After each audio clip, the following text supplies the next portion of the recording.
One of the most fascinating features in games today is the idea of an infinite world. A place you can explore for hours and still find something new. Games like Minecraft, No Man's Sky and even some of Elder Scrolls offer massive, seemingly endless environments. But how does that actually work? In this video we'll explore the systems behind Procedural Generation, the tech that makes infinite game worlds possible. Let's start from the basics. Instead of building every mountain, cave or dungeon by hand, developers create a set of rules and systems. At the core of the Procedural Generation are a few essential tools: seeds, noise functions, and rule sets. A seed is a starting number, like a code that tells the randomization algorithm how to generate the world. If two players use the same seed, they will get the same result. Seeds are the foundation of Procedural Generation. They allow infinite variety, but with consistent results. Noise functions like Perlin noise or simplex noise are used to simulate natural variation. They generate patterns that look like mountains, valleys or coastlines, rather than completely random static. Noise is used to create terrain elevation, cave systems, biome transitions or temperature and humidity maps. The result is terrain that feels organic and believable, while still being generated by mass. Procedural generation isn't pure randomness. Developers define rules that control how the world is built. For example, don't put a lava lake on the surface, place treasures after traps, or only spawn villages in flat biomes.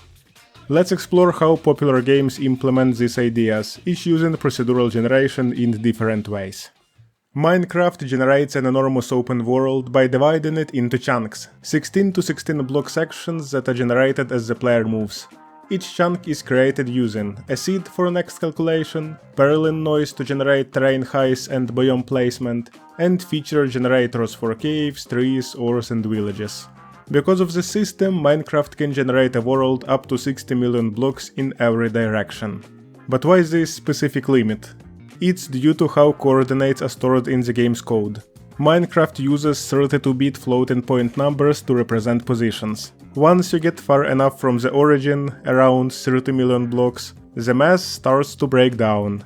The terrain becomes unstable, blocks misalign, and you get what's known as the Farlands. In newer versions, this was replaced by a hard border to avoid glitches. So while it feels infinite during normal gameplay, Minecraft is technically bound by data type limitations. No Man's Sky takes procedural generation to a galactic scale. The game contains over 18 quintillion planets, all generated using complex algorithms and a global seed system. Each planet is defined by parameters like temperature, atmosphere, terrain type, flora, fauna, and resource distribution.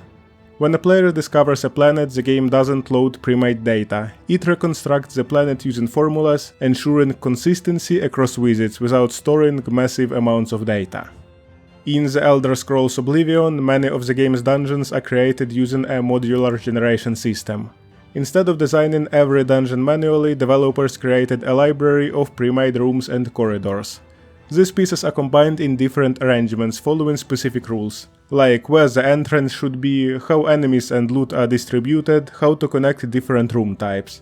This approach saves time while maintaining a structured, coherent layout. It's not infinite, but it creates enough variety to keep exploration interesting. At least for the first dozen of hours, later it becomes boring. Finally, let's mention one of the first large-scale uses of procedural generation, the Elder Scrolls II Daggerfall. The game featured a map over 160,000 square kilometers, generated using templates and seed-based logic. Towns, dungeons and quests were procedurally placed, creating one of the biggest game worlds ever made, long before modern hardware could handle it easily. Now that we've seen some examples, let's take a closer look at two of the key building blocks we mentioned before: seeds and noise functions, and how they actually work under the hood. Be ready for a bit of math. A seed is a single number that acts like the DNA of the world. This number is fed into a pseudo-random number generator. Here on the screen you can see a formula for a linear congruential generator. Pseudo-random number generator is an algorithm that produces a sequence of numbers that look random but are actually completely predictable if you know the seed. This is why entering the same seed will always create the exact same world. Change even a single digit of the seed and the entire sequence, and therefore the world changes dramatically. It's a simple idea, but it's the reason games can create infinite variations, while still letting players share their worlds by trading just one number. Then there is a Perlin noise, one of the most widely used tools for terrain generation. Unlike pure randomness, Perlin noise is a mathematical interpolation between random gradients.